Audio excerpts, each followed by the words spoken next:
Folks, as the credits roll, please, her name's on the screen. Please welcome back Reymonde Amsellem.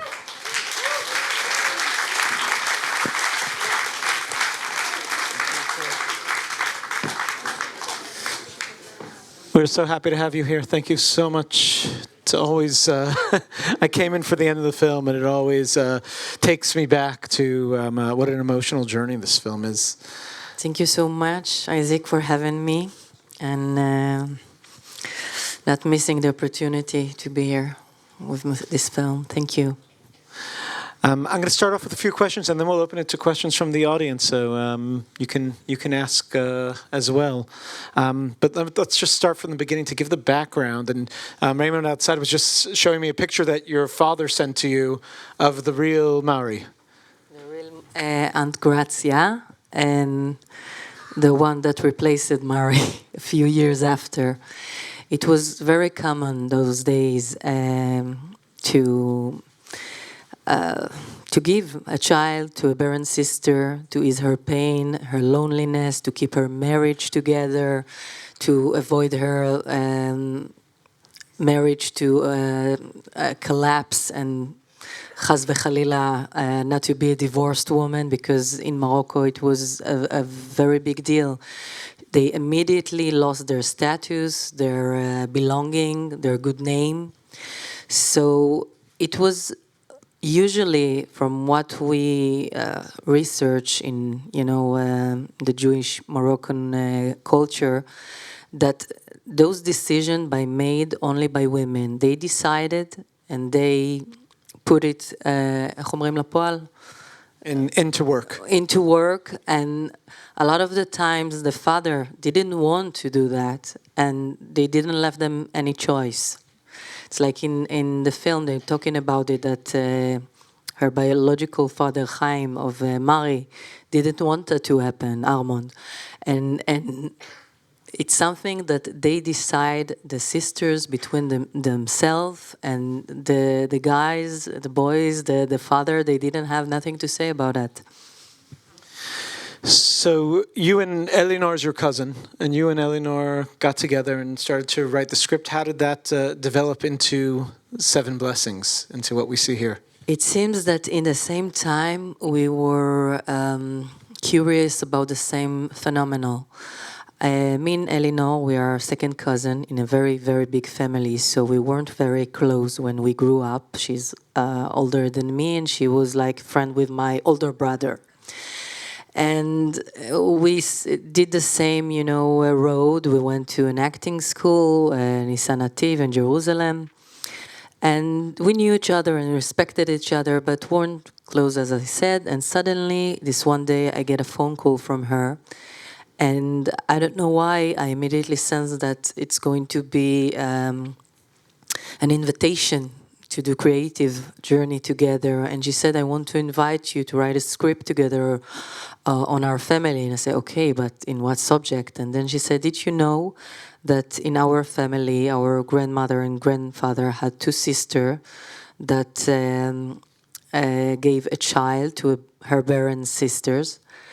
And suddenly something rang a bell, because, I knew something was happening with this Mari and Aunt Grazia and Aunt Simi, and like something like flashes in my memory, but like in the movie, in our family, they didn't talk about it. It was a taboo. And they came to Israel, and a lot of things, they stayed in the closet and didn't open them. And in the same time, I discovered that the mother of my husband, Anne-Marie, is also a child in alone. This is a definition that me and Eleanor gave. And I was fascinated about her story. Like each time we got to Shabbat, I waited that everybody will clear the table and I can sit with her and investigate her.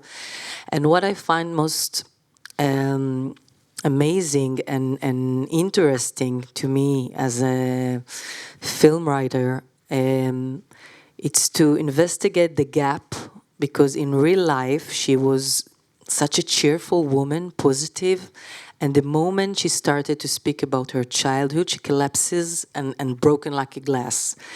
And to me, it was very interesting to understand how she can live. You know, she's 70 years old, and she lived the moments and the memories of the childhood like they happened a moment ago. And when Eleanor called me and came with the suggestion, it's like השתלב, combined together.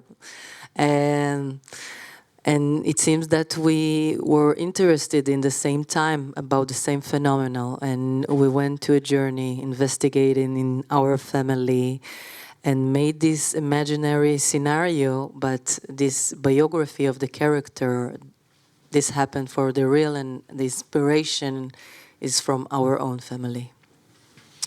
So one of the things, this will be my last question, then we'll take some from the audience. One of the things I love about the film is how it's told through the different meals of the Sheva Brachot, and using that structure is kind of a fun technique, but what goes on there, the chemistry and the feeling. Tell us a little bit about the actors that you chose to play your family, and how you created this atmosphere of as if you're sitting down to a family dinner. A lot of the characters are a combination of few members within our family that we combine into one. And I think we can also find our biography, me and Eleanor, in each one of them also. So we had a real person in our head, and there were some of them that you cannot find, like Uncle Coco is the youngest brother of my grandfather, and we couldn't find no one else to do this Uncle Coco beside Uncle Coco. And Aunt Rachel also with she usually have pink hair. And like Ayala told her, you cannot be pink in this, so it was like, for her, devastating, but she did it, this compromise for us. And Uncle Joseph, the death character, is a real uncle of Eleanor, and his name is Emmanuel Poseidon, and he's really deaf in life, and we base the character, why we write this, on him. But we didn't knew, we thought that he couldn't play it, and we searched for professional actors, but it wasn't it. And then Ayelet suggested maybe we can try him, invite him to audition. But me and Eleanor, we were very afraid, because it's a very powerful and significant to the story, that if he would do a bad audition, we didn't want to offend him and tell him, no, we decided to pick someone else. So we consulted with his sons, and they said, no worry, let him try. And the moment the camera just was on him, it was a love story. So there is a lot of non-actors that are involved with the professional actors, and I think what's unique to this film is that for the first time the professional actor needed the non-actor to gain a little bit of authenticity from them. My biggest sister Doris, she's really my cousin. All the nephews, really our nephews. All the extras in the wedding are pure family that came, and like good dressing, and like they behaved like it was my real wedding. So, and they helped the family so much. It was during the COVID that we made this film, and we had at the beginning French producer that disappeared. And the Israeli fund told us, you have to find a way to do it. Because we don't know when it's going to end, and if we got money left for you, just try to do it. So we needed the family to help in so many levels. Like they cooked all the meals that you see. And besides being an extra and a non-professional actresses, I rob the closet of my mother, all the kaftans that you see. And it's very terrifying to take kaftan for a Moroccan woman because they threatened you, like, if you don't get it back in the same condition, and and I was like really terrified that I will miss something, and I did lost to Tarbush, and it was unforgivable. And so the family is really involved. And what Ayelet did very smartly, the director, Ayelet Menachemi, she rented the location, all the houses that we filmed, a month before we started shooting. And she built slowly the family and the choreography. And when we got to the real days of the shooting, we were already very united, very familiar with one another, and we truly became like you see in the film. And I think she did it so smartly, because a lot of the scene are one shot, and a lot of the time we didn't knew from which angle Boaz, Yonatan, Yaakov will decide to shoot, because he decided by the moment. And because we did rehearsal like in theater process, it didn't matter to us. We were just existing. We were just being. We didn't have the feeling that we are acting. And this is, I believe, why a lot of the people say that you sense when you watch this film like you are a fly on the wall. So I have to follow up on that. With having so many family members involved, what was the reaction of your family to the film? Or their families could have a lot of opinions sometimes. Yeah. We didn't thought about it all the way through. And because we have like huge family, we decided to have a premiere especially for them, and we rented the biggest theater that we can find in Jerusalem, and all the family came, and with checks and gifts, like they couldn't understand that this is a premiere or a film and not a wedding. And when it started, me and Elinor, we wanted to die. Like, we were sitting in the chairs holding hand, and I could hear my Aunt Sylvia shouting in the middle of the screening, the husband of Reymonde is crazy. How does he give her to kiss someone else? What does he think about? And then the rabbis that we have from the family, we thought, wow, we didn't saw all the way through what they will do in the sex scenes. And we were like, no. We wanted to disappear. It was so embarrassing. And we didn't thought all the way through that, because if we did, we probably won't do that. And so after they were shocked, and they were really, really shocked, it changes to pride, and they were like peacock, telling everybody in the Bet Knesset and in the neighborhood, this is based on me. Everybody thought that this is based on him or that, and this is because of him. And so they took a lot of ownership about this script and everything that happened. Uncle Coco is like a true celeb in Irganim. Aunt Rachel, she in I think 2 months walked with eyeglasses that didn't want to be recognized.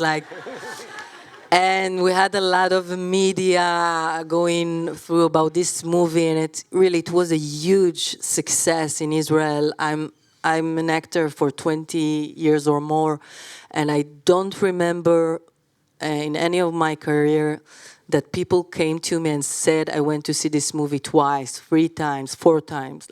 It was like science fiction, really. Amazing.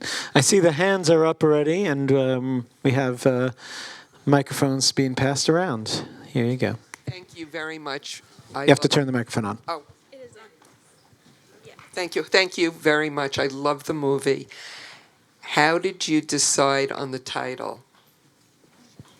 The title from the beginning was completely different. We called it in Hebrew Yalda Be'alva'a, a loaned child. It's the translation Yalda Be'alva'a. A lone child. A lone child, because Mari was a banker, and like one of the first scene that we wrote was when Mari is like working in the bank, and there is a couple that want to take a loan, and she's like thinking about what happened to her in her childhood and how much it's similar to taking a loan in the bank. And that scene doesn't exist anymore, and a lot of the scenes that we wrote. I like that. But she stayed a banker, and we asked the film fund to support us in the process of writing, and they forced us to write like a synopsis of 40 pages, something like, wow. And while we were like struggling to write it, we always ask ourselves, if we need to write the whole script, why do we need, the money for develop? We don't need them. But what it forced us to do today, I don't think they ask so many pages. I think 15, it's like 15, it's like the most. But what it forced us to do is to find some, איך אומרים נוסחה? A formula. Thank you. That we could put all our ideas and memories and thought into it just to get the money that we can write. And because of that, and maybe the inspiration of Shiva, and to put all the family together in a situation that they meet each other day after day after day, we decided to try this 7 blessing. Eleanor, she had after her marriage the same 7 blessing. Me, I only had Shabbat Chatan that was similar in the intents. And we thought it would be a good carpet to put all our ideas on and to try them, and it stayed. Since this synopsis that we wrote, even though the script had many changes after, the core of what we wrote to this synopsis to the Israeli fund stayed the same. Thank you very much. Thank you. Good choice. I'm going to take one from this side now. The actual women at the end, were they given away in Morocco? Like, did that stop once? Yes, they were given away in Morocco. Mari Turgeman, the first one, she's the cousin of my father, and she was given to Aunt Grazia, the real Aunt Grazia, by her mother, Mesodi. The second woman called Evelyn, and we find her in the research, and she was also the only one that was happy with the circumstances of her life. She was without no anger or regret, not through the biological and not through the adopted parents. The third woman is Simon. She's the uncle of my husband, the aunt of my husband, sorry. And she was given away when she was 2 years old, and she came back to her parents when she was 13, very, very mad and angry that they did that to her. And her biological brothers didn't knew that she was their sister. And suddenly she came, and she was the oldest one. And it's like, it was a real break in the family because of this story. And the last one, she's my mother-in-law. She's the mother of my dear husband, Anne-Marie. And she gave me the most wonderful inspiration to the pain and the psychological motives of the character of Mari. And this phenomenon, like you said, it stopped when they made Aliyah and came to Israel. We have one more question up there. Oh, thank you. I wrote some down because it was so this movie is absolutely incredible, so thank you, and then the story behind this makes it more powerful and meaningful, so thank you for both. You mentioned the feelings of being happy and also that sadness that your mother-in-law felt, and you captured that so well in this movie, the joy and love and then the sadness as well. So it seems like it's very cathartic, and it's a talking point for such a discussion, a story that I never knew about. So one question I have is, what is the reception like of this movie to the women or the people who've gone through such a thing, if they've seen this? Thank you. Thank you for this question. I think they sense that we gave them finally a voice. A lot of women approach us each screening, no matter where we are, in Israel or in Europe, everywhere. People approach us and say, this is my story. This is my story. The first time my husband can understand what I've been through, or my daughter can understand. And Anne-Marie, for her, it was a therapeutic process because I came from outside. I'm a stranger, but not really, because I married her son. But her children never got interested in her background like I did.